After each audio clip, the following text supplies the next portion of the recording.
Suzuki access চালাচ্ছি, এখন পর্যন্ত 46,400 কিলো হয়েছে। অনেকেই অনেক সময় সুজুকি এক্সেসের সুবিধা অসুবিধাগুলো জানতে চায়।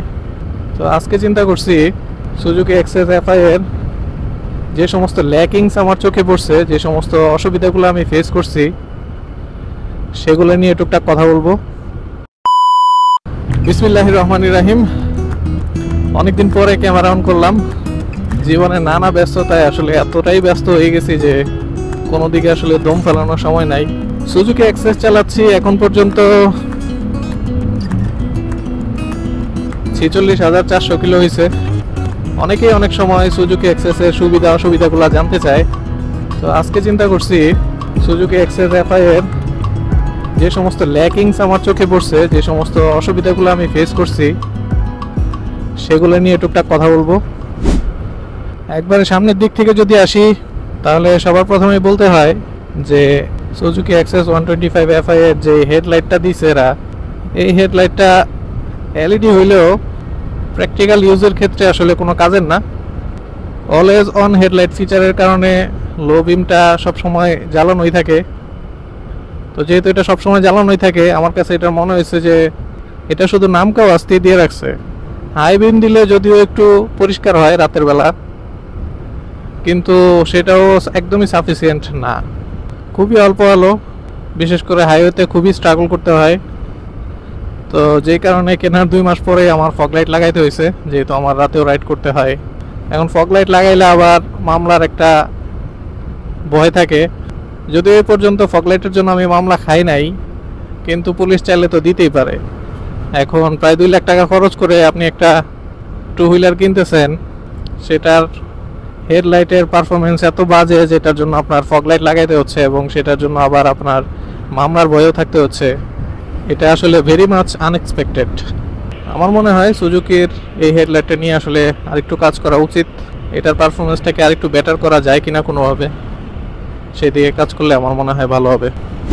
দ্বিতীয় আরেকটা জিনিস বলতে হয়, সেটা হচ্ছে এটার ইন্ডিকেটর লাইটগুলো ঠিকঠাক জায়গায় আছে। এটার কোনো ইমার্জেন্সি সুইচ বা অপশন নাই। খুব বেশি বৃষ্টি হইলে অথবা খুব বেশি কুয়াশাতে অথবা কোনো অ্যাক্সিডেন্ট ইমার্জেন্সিতে আমার ভেহিকেলকে ভিজিবল করার জন্য ইমার্জেন্সি লাইট মানে হচ্ছে 4টা ইন্ডিকেটর লাইট একসাথে জ্বলার যে সিস্টেমটা, এটা থাকা উচিত ছিল। বিশেষ করে আমি দেখছি যে শীতকালে আমাদের এখানে খুব বেশি ঘন কুয়াশা থাকে। তো হাইওয়েতে রাইড করার সময় এই জিনিসটার প্রয়োজনীয়তাটা আমি আসলে অনেক বেশি ফিল করছি। আমার মনে হয়েছে এই জিনিসটা বাই ডিফল্ট থাকলে রাইডারদের জন্য অনেক বেশি উপকার হইতো। তারপরে আসেন ব্রেকিংয়ের ক্ষেত্রে। ব্রেকিং যথেষ্ট ভালো, যদিও অনেক কথাবার্তা আছে ব্রেক নিয়ে। ব্রেক লক হয়ে যায়, স্কিড করে, এসব নিয়ে আমার একটা ফুল ভিডিও আছে। আজকে ওইসব কথায় যাব না। ব্রেকের ক্ষেত্রে আমার যে জিনিসটা মনে হয়েছে, অনেক স্কুটারে আইডেল অবস্থায় ব্রেকটাকে লক করে রাখার জন্য আলাদা একটা অপশন থাকে, যেন স্কুটার দাঁড় করানো অবস্থায় কোনো ঢালের মধ্যে থাকলে অথবা জ্যামের ভিতরে থাকলে ব্রেকটাকে অটোমেটিক লক করে রাখা যায়। আবার একটু চাপ দিলেই লকটা খুলে যায়। ওই সিস্টেমটা সুজুকি এক্সেসে নাই। আমার মনে হয় এই জিনিসটা থাকলে রাইডারদের জন্য আরেকটু বেশি কমফোর্ট হইতো ব্যাপারটা। যেহেতু ল্যাকিংস আছে এই জন্য বলা। খুব যে বেশি না থাকলে সমস্যা হয় তা না, কিন্তু থাকলে ভালো হইতো আর কি। ব্রেক চেপে বসে থাকা লাগতো না ওই রকম সিচুয়েশনে পড়লে। তারপরে আসেন আমাদের আন্ডার সিট যেই স্পেসটা আছে, যেটাকে বুট স্পেস বলে, ওই স্পেসে একটা লাইট থাকলে খুব বেশি সুবিধা হইতো। কারণ রাতের বেলা অন্ধকারের মধ্যে আসলে কোনো কিছু দেখা যায় না। এক হাতে মোবাইল নিয়ে আবার জিনিসপত্র খুঁজতে হয়। যেহেতু বুট স্পেসে আমরা অনেক সময় অনেক দরকারি জিনিসপত্র রাখি, লং রোডে গেলে অনেক সময় রাতের বেলা জিনিসপত্র বের করতে হয় বুট স্পেস থেকে, বা পার্কিং করে রাখলেও অনেক সময় দেখা যায় যে জায়গাটা অন্ধকার থাকে। বুট স্পেসে ছোট একটা লাইট থাকলে সুবিধা হইতো। এই জিনিসটা ল্যাকিংস আছে বলে আমার মনে হয়েছে। তারপরে আসেন ফুয়েল লোড করার সময় ফুয়েল ক্যাপটা খুলে হাতে নিয়ে বসে থাকতে হয়। মানে কি একটা আজব জিনিস না? ওই সময়টায় চাইলে আমি হিসাব টিসাব করে তেলের টাকাটা হাতে নিয়ে দাঁড়ায় থাকতে পারি, যাতে আমার সময়টাও বাঁচে। কিন্তু না, ফুয়েল নেওয়ার সময় পুরোটা সময় আমার ফুয়েল ক্যাপটা হাতে নিয়ে দাঁড়ায় থাকতে হবে। কেন এটাকে কোনোভাবে কি অ্যাটাচ করে দেওয়া যেত না? মানে চিন্তা ভাবনা আর একটু স্মার্ট হলে যে কী সমস্যা আমি ঠিক জানি না। আমার মনে হয় এটা খুব সহজে এক্সিকিউট করা যেত, কোনোভাবে ফুয়েল ক্যাপটাকে অ্যাটাচ করে দেওয়া যেত, ফুয়েল নেওয়া শেষ হয়ে গেলে আবার সুন্দর করে এটাকে লক করে রাখা যেত। জাস্ট একটু স্মার্ট চিন্তা ভাবনার অভাব আমার মনে হয়েছে আর কি। তারপরে স্কুটার রাইডারদের মোটামুটি কমন সমস্যা, সেটা হচ্ছে fuel tank capacity. Fuel tank capacity মাত্র 5 লিটার। তো যারা আমার মতো টুকটাক লং রাইড করেন তাদের জন্য এটা আসলে একটা সমস্যা। বিভিন্ন জায়গা থেকে তেল নিলে যে সমস্যাটা হয় সেটা হচ্ছে হাইওয়ের পাশে ফুয়েল পাম্পগুলোতে অনেক সময় দেখা যায় যে তেলের কোয়ালিটি খুব একটা ভালো থাকে না। আর এটার যেহেতু এফআই ইঞ্জিন, তেলের কোয়ালিটি ভালো না হইলে আসলে বিভিন্ন রকমের সমস্যা তৈরি করে। তো ফুয়েল ট্যাঙ্কের ক্যাপাসিটিটা আরেকটু বেশি বাড়ানো গেলে মোটামুটি 7 লিটার হলেও চলতো। 5 লিটার আসলে একটু বেশি কম হয়ে যায়। তবে যারা ঢাকা শহরের ভিতরেই থাকে, শুধুমাত্র টুকটাক অফিস করা, বাচ্চাদেরকে স্কুলে আনা নেওয়া করা, এরকম টুকটাক কাজের জন্য ঠিক আছে। তবে একটু দূরে গেলে আসলে ফুয়েল ট্যাঙ্কের ক্যাপাসিটিটা কম হওয়া একটা আফসোস থেকে যায়, যে আরেকটু বেশি বড় হইলে মনে হয় আরেকটু কনভিনিয়েন্ট হইতো। জানি না এটা করা পসিবল কিনা, তবে বেশিরভাগই এই সেগমেন্টের স্কুটারে একই রকমের ফুয়েল ক্যাপাসিটি। সো এটা নিয়ে আসলে খুব বেশি কমপ্লেন করার সুযোগ নাই। তবে আমার কাছে মনে হয়েছে যে এটা আরেকটু বেশি হইলে বেটার হইতো, এই জন্যই বলা। আরেকটা সমস্যা হচ্ছে এই স্কুটারের ভাইব্রেশন। রোলার বলগুলা ক্ষয় হয়ে গেলে লো আরপিএমে স্কুটারটা অনেক বেশি ভাইব্রেট করে, যদিও স্পিড বাড়ার সাথে সাথেই ভাইব্রেশন গায়েব হয়ে যায়।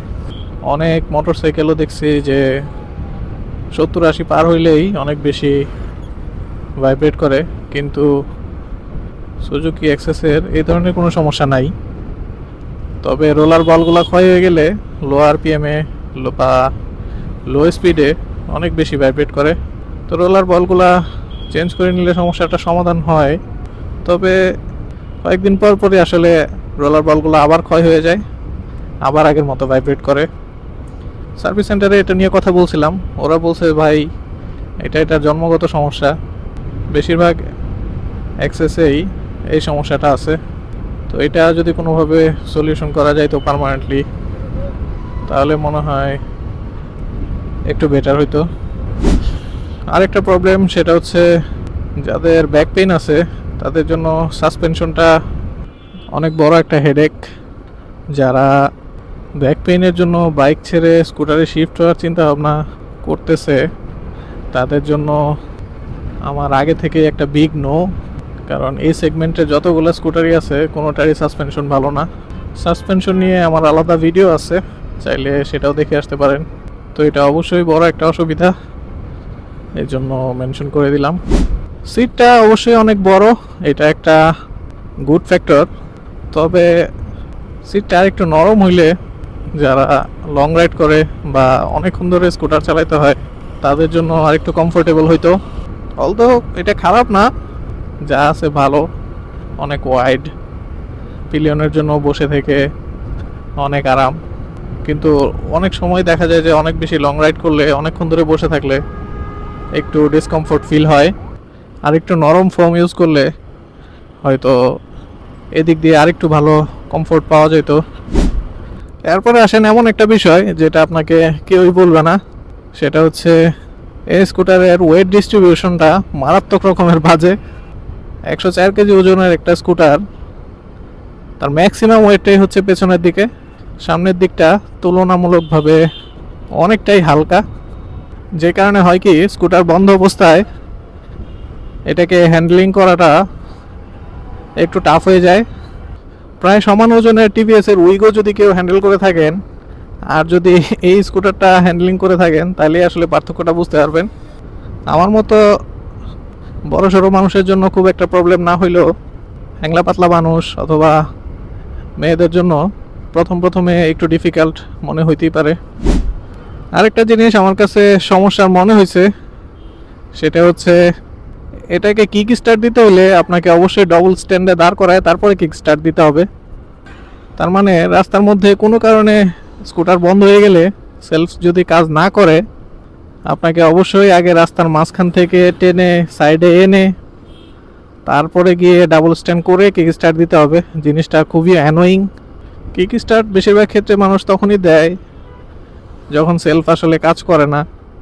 তো কিক স্টার্ট দেওয়াটা যদি কনভিনিয়েন্ট না হয়, আরও বেশি প্যারার হয়, যেটা বললাম যে গাড়ি বন্ধ হয়ে গেলে এটার ওয়েট ডিস্ট্রিবিউশন খুব একটা ভালো না হওয়ায় সাইডে টেনে নিয়ে আসাটা একটা ঝামেলা, তার উপরে আবার ডাবল স্ট্যান্ড করে কিক স্টার্ট দেওয়াটা আসলে খুব ঝামেলার হয়। কেউ যদি কখনো আসলে ফেস করে থাকেন তাহলে আসলে প্রবলেমটা কতটুকু বেশি এটা বুঝতে পারবেন। তো যারা আসলে 5-10 হাজার কিলো চালাইছে তাদের এই ধরনের সমস্যা ফেস করতে হয়ও না, 15-20 হাজারেও হয়তো এই ধরনের সমস্যা ফেস করতে হবে না। কিন্তু স্কুটার যত ওল্ড হবে বিভিন্ন সময়ে কিক স্টার্ট দিতে হইতে পারে, তো রাস্তার মাঝখানে এই জিনিসটা আসলে প্যারা দেয়। ডাবল স্ট্যান্ড না করে কিক স্টার্টটা দিতে পারলে আসলে অনেক বেশি ভালো হইতো। যাই হোক, যেটা আছেই আমার কাছে প্রবলেমেটিক মনে হয়েছে, এর জন্য বলা। তো এই ছিল মোটামুটি আমি যে সমস্যাগুলো ফেস করছি সেগুলা বলার চেষ্টা করছি। এই প্রবলেমগুলো ছাড়াও আরও প্রবলেম থাকতে পারে, হয়তো এই ভিডিওতে বলতে ভুলে গেছি, অথবা আপনারা কেউ হয়তো ফেস করছেন। এরকম কোনো প্রবলেম থাকলে আপনারা কমেন্টে শেয়ার করতে পারেন। সবাই ভালো থাকবেন, সুস্থ থাকবেন, সাবধানে আপনাদের স্কুটার রাইড করবেন। আজকের মতো আল্লাহ হাফেজ, আসসালামু আলাইকুম, হ্যাপি স্কুটারিং।